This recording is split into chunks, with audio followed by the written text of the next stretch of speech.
मित्र आमदार विक्रम काळे साहेबांचा अभिष्ट चिंतन सोहळा इथं पार पडतोय।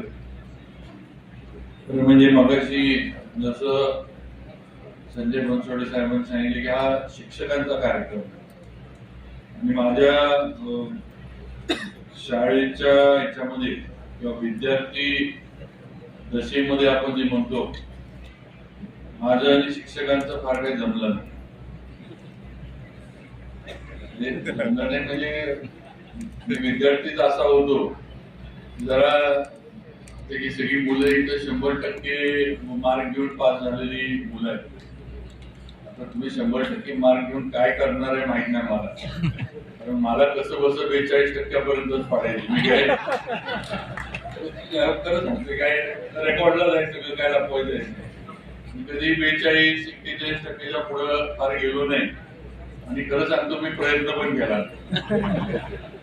त्यामुळे शिक्षकांचं काय माझ्यावर फार प्रेम होतं किंवा मला काही 42% न्यायला पुढे न्यावं पण घडवण्यामध्ये काय प्रयत्न केला असं पण काय मी म्हणू शकत नाही।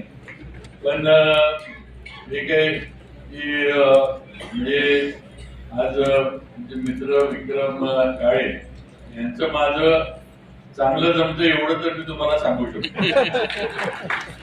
बाकीचा आता शाळा कॉलेजच्या काळातलं बाजूला ठेवून आता तरी कोणतं शिक्षक मित्र आमदार म्हणून बरोबर आहेत आणि आमच्या दोघांची अगदी मला वाटतं राष्ट्रवादी मध्ये आमदार म्हणून मी निवडून आल्यापासून विक्रम काळे असतील, संजयजी असतील, बाबासाहेब असतील,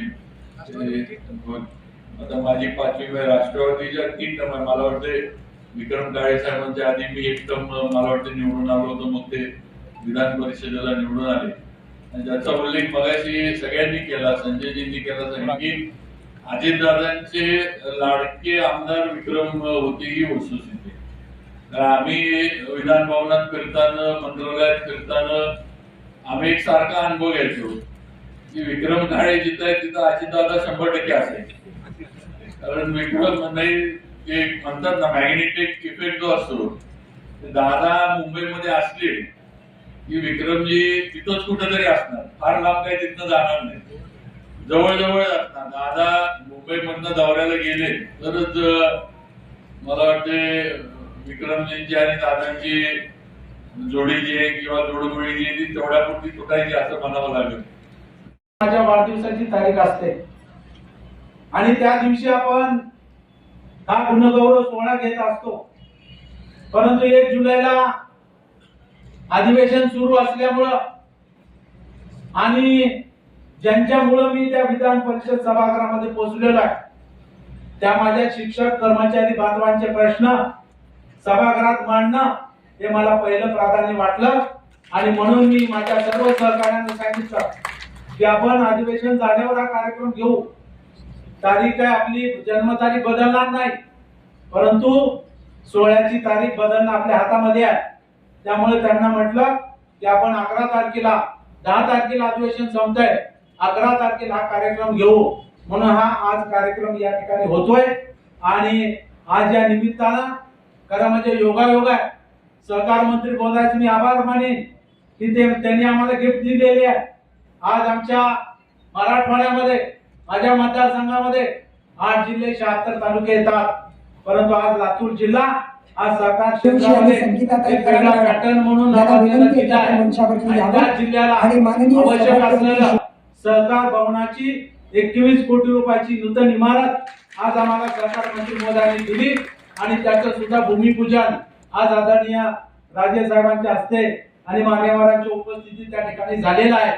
हा खरं म्हणजे वाढदिवसानिमित्त विक्रम काळेंना त्यांनी गिफ्ट दिलंय असं म्हणलं तरी ते वावग ठरणार नाही, पण याच्यापेक्षा आमच्या कार्यकर्त्यांना जे गिफ्ट पाहिजे ते गिफ्ट देण्याचं काम तुम्हाला पुढे केलं पाहिजे, ते तुम्ही करावं अशी पण सूचना माझी नाही ही सगळ्यांची आहे। आणि मग त्या दृष्टीने सुद्धा कारण आता संजय बनसोडे साहेब झाले, आता बनसोडे साहेब झाल्यानंतर ज्येष्ठ म्हणून बाबासाहेब पाटील झाले, त्यांचा नंबर लागला आणि कदाचित माझा लागला तर लागला, पण नाही लागला तरी बनसोडे साहेबांचा जरी पुन्हा लागला आणि बसवराज पाटील साहेबांचा जरी लागला तरी मला त्याच्यामध्ये आनंद आहे, कारण आपण ज्येष्ठ आहात. आम्ही आपलं गुरुजी बसा मांडीत बसतो आणि उठा मांडीत उठतो, त्यामुळं आम्हाला तुमच्या आनंदामध्ये आमचा आनंद आहे असं मानणारे आम्ही आहोत. आणि त्याच्यामुळं निश्चितपणानं हा सोहळा या ठिकाणी होतोय. मित्रांनो, मध्यंतरी काळामध्ये लातूर पॅटर्नवर थोडस दुःख पसरलेलं होतं आणि संपूर्ण महाराष्ट्रामध्ये लातूर पॅटर्नला काय आज येईल का असं वाटलेलं होतं. परंतु मला सांगायला आनंद वाटतोय की नुकताच 10वी बोर्ड परीक्षेचा निकाल लागला, 12वी बोर्ड परीक्षेचा निकाल त्या ठिकाणी लागला, सीईडीचा निकाल लागलाय. त्याच्यामध्ये सुद्धा आपण पाहिला आता नीटचा पुनर्परीक्षेचा निकाल पण लागणार आहे. आणि मला ज्यांच्यामुळे आम्ही घडलो, आज इथं आहोत, त्या नेत्याला आपल्या लातूर जिल्ह्याच्या वतीनं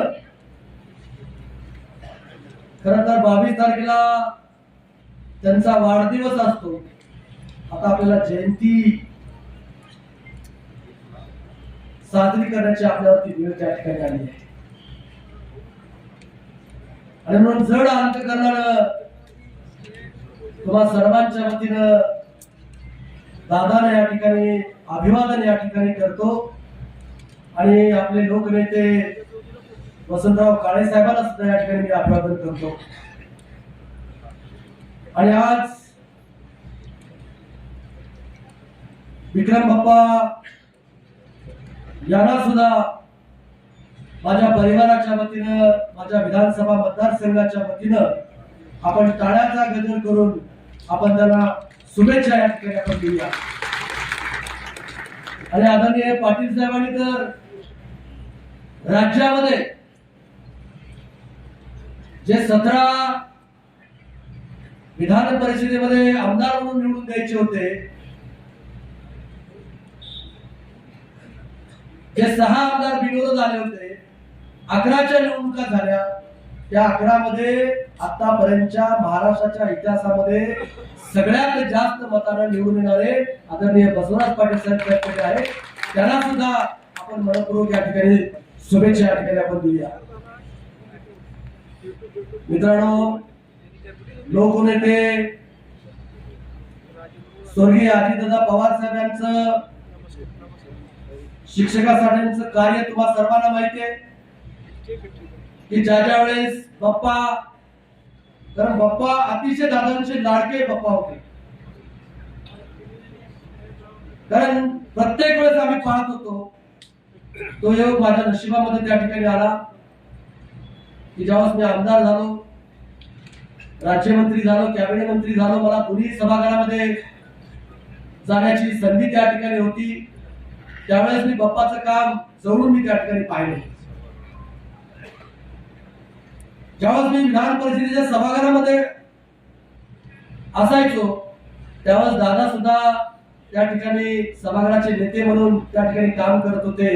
आणि त्यावेळेस दादा वित्तमंत्री असताना शिक्षक, शिक्षकेतर कर्मचारी आणि शिक्षण सत्राची अनेक महत्वपूर्ण निर्णय घेण्याचं काम बाप्पाच्या सांगण्यावर त्या ठिकाणी केलं.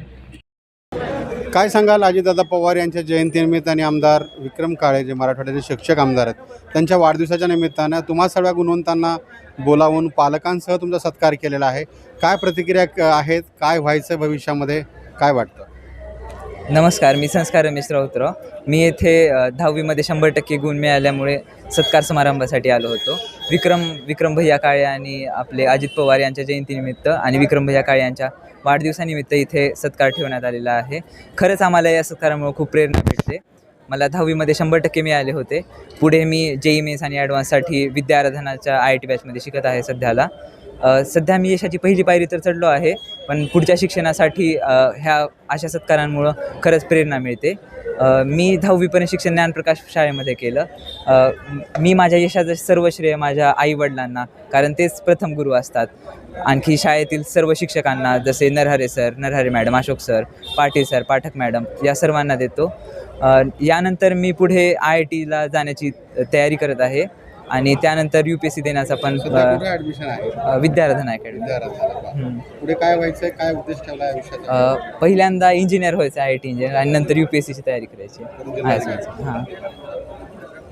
थँक्यू. बाळा, काय नाव आहे तुझं? आज विक्रम काळे यांच्या वाढदिवसानिमित्त आयोजित सत्कार सोहळ्यात आणि गुणवंतांच्या सोहळ्यात तू उपस्थित राहिलास. काय तुझी प्रथम प्रतिक्रिया आहे? नमस्कार, माझे नाव विश्वजित काळे. मी सरस्वती विद्यालय लातूर येथील विद्यार्थी आहे. मी इयत्ता 10वीमध्ये बोर्ड परीक्षेमध्ये 100पैकी 100 गुण मिळवलेले आहेत आणि आज आमदार विक्रम काळे यांच्या वाढदिवसानिमित्त माझ्या आईला आणि मला म्हणजे परिवाराला इथं बोलवलं होतं सत्कारासाठी. आम्ही इथे उपस्थित राहिलो. आम्हाला हा क्षण खूप अभिमानास्पद आहे.